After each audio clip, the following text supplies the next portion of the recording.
ومن سيئات أعمالنا ونعوذ بالله من شرور أنفسنا ومن سيئات أعمالنا من يهده الله فلا مضل له ومن يضلله فلا هادي له ونشهد أن لا إله إلا الله وحده لا شريك له ونشهد أن سيدنا وشفيعنا وحبيبنا وسندنا ومولانا محمد صلى الله تعالى عليه وعلى آله وأصحابه وأتباعه وأزواجه وذرياته وبارك وسلم تسليما كثيرا كثيرا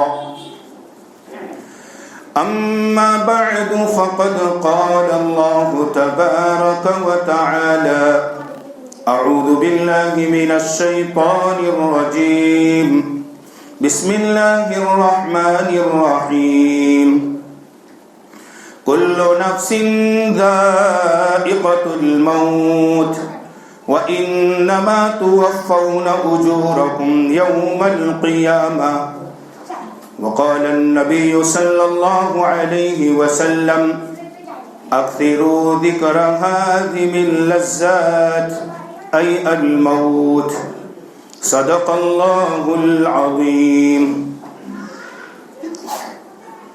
محترم دوستوں اور بزرگوں،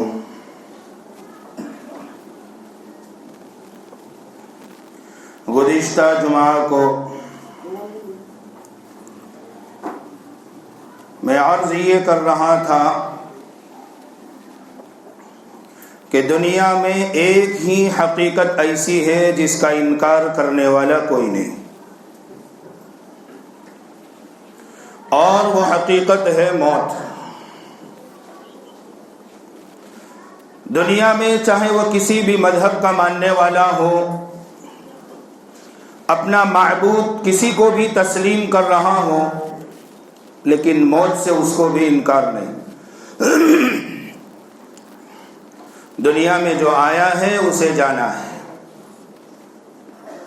دنیا میں جس چیز کا وجود ہوا ہے اس کو فنا ہونا ہے. اب مسئلہ یہ ہے کہ وہ جانے کا وقت ہمارا اچھا کیسے بن جائے.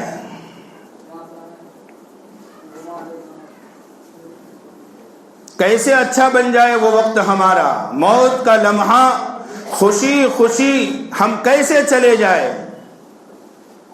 اسی لیے بزرگوں نے کتابوں میں لکھا ہے، جیسے زندگی گزارو گے ویسے موت آئے گی، اور جیسے موت آئے گی ویسے دوبارہ اٹھائے جاؤ گے. اللہ کی یاد کے ساتھ زندگی گزاری، موت بھی اللہ کی یاد کے ساتھ آئے گی. اللہ کی نافرمانی کے ساتھ زندگی گزاری، موت بھی اللہ کی نافرمانی کے ساتھ آئے گی. دنیا کی حرص میں، دنیا کی طلب میں، دنیا کی لالچ میں زندگی گزاری، موت بھی دنیا بکتے بکتے آئے گی.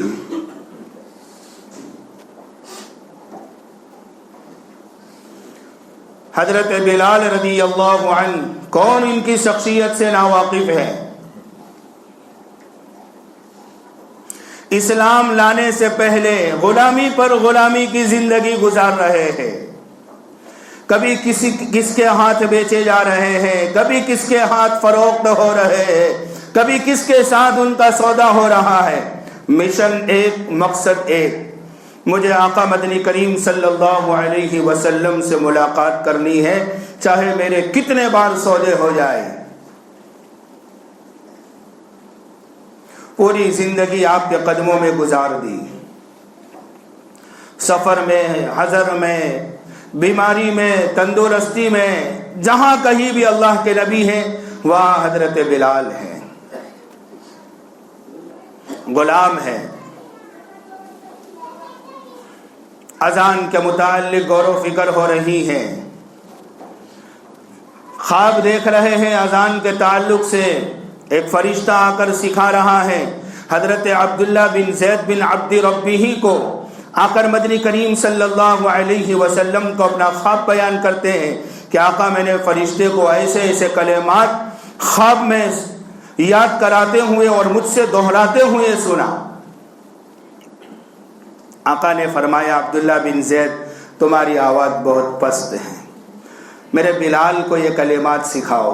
یہ ایسے ہی نہیں کہا حضور نے، اور بھی صحابہ تھے، بعض صحابہ ایسے تھے کہ ان کی آواز اتنی بلند تھی، اتنی موٹی تھی کہ قرآن کریم کی سورہ حجرات کی ایک آیت کا نزول ہوا، یا ایھا الذین آمنوا لا ترفعوا اصواتکم فوق صوت النبی ولا تجہروا له بالقول، کہ اے ایمان والو اپنی آواز نبی کی موجودگی میں زیادہ بلند نہ کرو کہ نبی کی آواز سے تمہاری آواز زیادہ اونچی ہو جائے۔ ایسے صحابی ہیں قدرتی آواز اتنی موٹی ہے، مجلس میں آنا چھوڑ دیا۔ تو نبی علیہ الصلوۃ والسلام کے صحابہ میں اتنی بلند آواز والے بھی ہیں، لیکن انتخاب ہوتا ہے بلال کا۔ یہ انتخاب الہی تھا۔ وہ بلال جب اللہ کے نبی علیہ السلام دنیا سے چلے گئے، مدینہ چھوڑ دیا۔ کہا اس شہر میں رہنے کی وجہ آقا کا دیدار تھا، صبح اٹھتا ہوں شام سوتا ہوں، آقا کا دیدار نہیں ہوتا میری آنکھیں کیسے برداشت کر سکتی۔ زمانہ گزر گیا، خواب میں حضرت حسنین نے حضرت بلال سے کہا کیا بات ہے؟ اللہ کے نبی علیہ السلام نے کہا خواب میں کیا بات ہے بلال، ہمارے شہر میں بھی نہیں آتے۔ حضرت بلال تشریف لائے، حضرت حسنین نے حضرت بلال سے فرمائش کی۔ بلال ایک مرتبہ پھر مدنی کریم صلی اللہ علیہ وسلم کے زمانے میں جو اذان دیتے تھے وہ اذان کے کلمات دوبارہ ذرا سنا دیجیے۔ مورخین لکھتے ہیں، علماء کتابوں میں تحریر فرماتے ہیں، حضرت بلال رضی اللہ عنہ مسجد نبوی میں اذان کے لیے اللہ اکبر کی صدا لگا رہے ہیں۔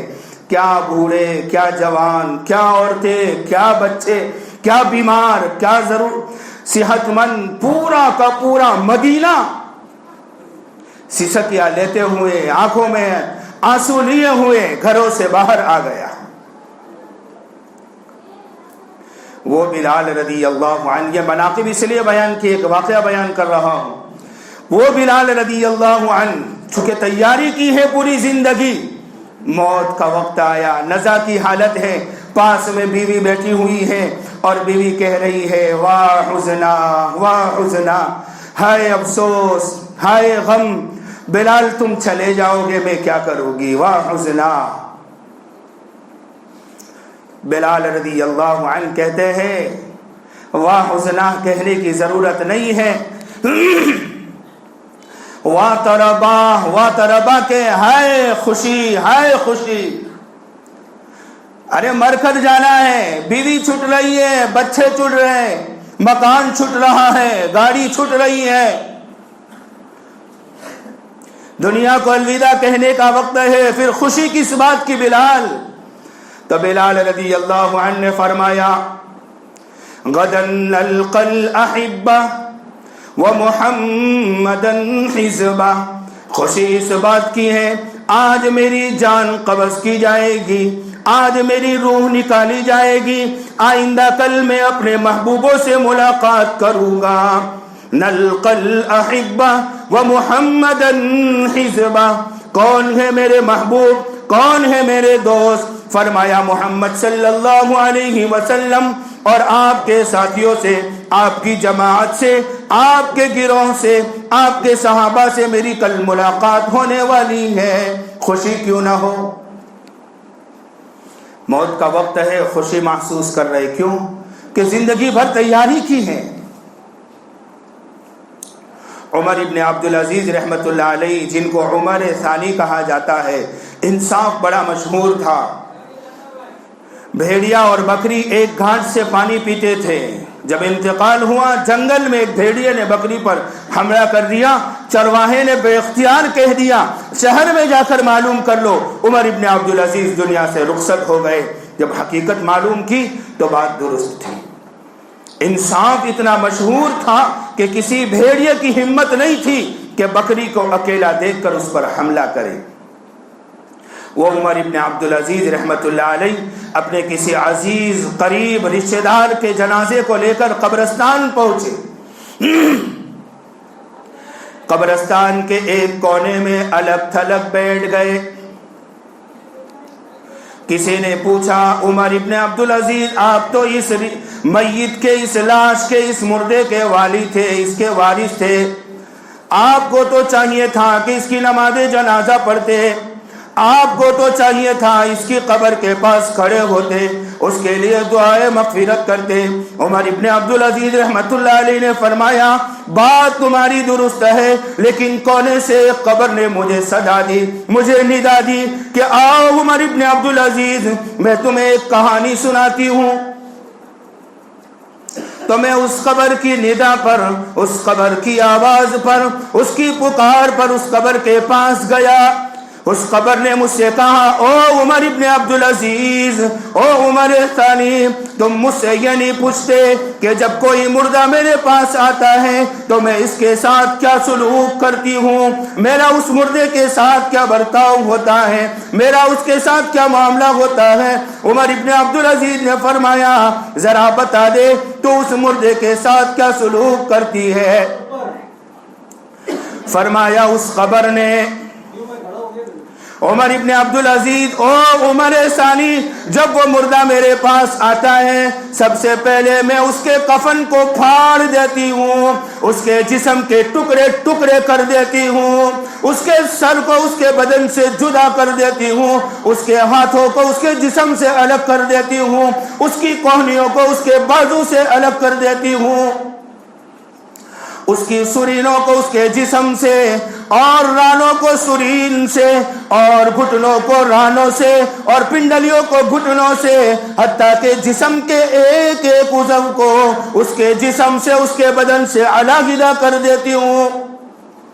قبر کی یہ ندا، قبر کی یہ آواز سن کر عمر ابن عبدالعزیز رحمت اللہ علیہ چیخے مار کر رونے لگے، اور پھر فرمانے لگے ہائے یہ دنیا کی زندگی ایک دھوکہ ہے۔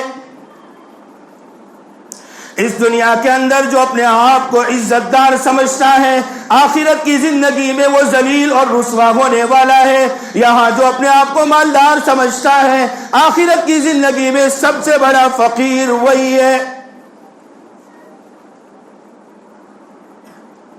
صحابی رسول ہے حضرت عمرو ابن عاص رضی اللہ عنہ، جب بھی کسی صحابی کی موت کی خبر سنتے، بیماری کا پتہ چلتا، ان کے پاس عیادت کے لیے تشریف لے جاتے،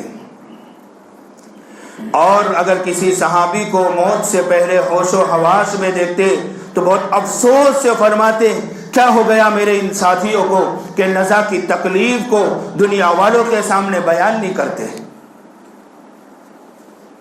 موت کی سختی کو کیوں یہ لوگوں کے سامنے پیش نہیں کرتے۔ جب ان کے موت کا وقت آیا، بیٹے ان کے عبداللہ پاس میں موجود ہے، پوچھا ابو جان آپ تو لوگوں پر افسوس کر رہے تھے، لوگ اپنی نزا کی تکلیف کو بیان نہیں کرتے تھے تو آپ پریشان ہوتے تھے، اب آپ نزا میں ہیں، ذرا آپ امت کو بتلا دیجئے کہ نزا کی سکرات کی تکلیف کیا ہوتی ہے۔ عمرو بن عاص رضی اللہ عنہ نے فرمایا بیٹے سن لے، ایسا محسوس ہو رہا ہے مجھے آگ کی تختی پر لٹایا گیا ہے، میری پشت پر احد پہاڑ رکھا گیا ہے، سوئی کے ناکے کے برابر ایک سوراخ ہے جس میں سے فرشتہ میری روح کو نکال رہا ہے، میری روح کو کھینچ رہا ہے، قبض کر رہا ہے۔ اندازہ لگاؤ ایک صحابی رسول نزا کی حالت کو، نزا کی کیفیت کو بیان کر رہا ہے۔ کیا گزرے گی اس وقت؟ حضرت حبیب عجمی رحمت اللہ علیہ، حضرت حسن بصری رحمت اللہ علیہ کے خلیفہ ہے، 60 سال عمر پائی، 60 سال میں بالغ ہونے کے بعد کبھی پل جھپکنے کے برابر اللہ کی نافرمانی نہیں کی۔ موت کا وقت آیا، گھبرا رہے ہیں، بے چین ہیں، رو رہے ہیں۔ عزیز و اقارب نے پوچھا، حبیب آپ اس سے پہلے تو کبھی اتنے پریشان نہیں ہوئے، اتنے بے چین نہیں ہوئے، اتنے غمگین نہیں ہوئے، کیا بات ہے، کیوں ڈر رہے ہو؟ آپ تو اللہ کے ولی ہو۔ فرمایا جس سفر پہ جانا ہے اس سے پہلے اس راستے پر کبھی سفر نہیں کیا، جس خالق اور مالک سے ملاقات کرنی ہے اس سے پہلے کبھی اس مالک سے، اس خالق سے ملاقات نہیں ہوئی، جس قبر کی کوٹھڑی میں جانا ہے وہاں کوئی غمخوار نہیں ہے۔ کل قیامت کے دن جب رب پوچھے گا، حبیب زندگی میں ایک سبحان اللہ ایسا پیش کر دے کہ جس کے پڑھتے وقت تیرے دل میں، تیرے دماغ میں شیطان کا تخیل نہ آیا ہو، شیطان کا تصور نہ آیا ہو، 60 سال میں پلک جھپکنے کے برابر خدا کی نافرمانی نہ کرنے والا ولی کہہ رہا ہے ایک سبحان اللہ میرے کشکول میں میرے پاس نہیں ہے کہ میں رب کے حضور پیش کر سکوں کہ یہ صرف تیری رضا کے لیے تھا، بغیر شیطان کے تخیل کے تھا، شیطانی وساوس سے پاک ایک سبحان اللہ میری زندگی میں نہیں ہے۔ کیوں نہ گھبراؤں، کیوں نہ پریشان ہوں، کیوں نہ غمگین ہوں؟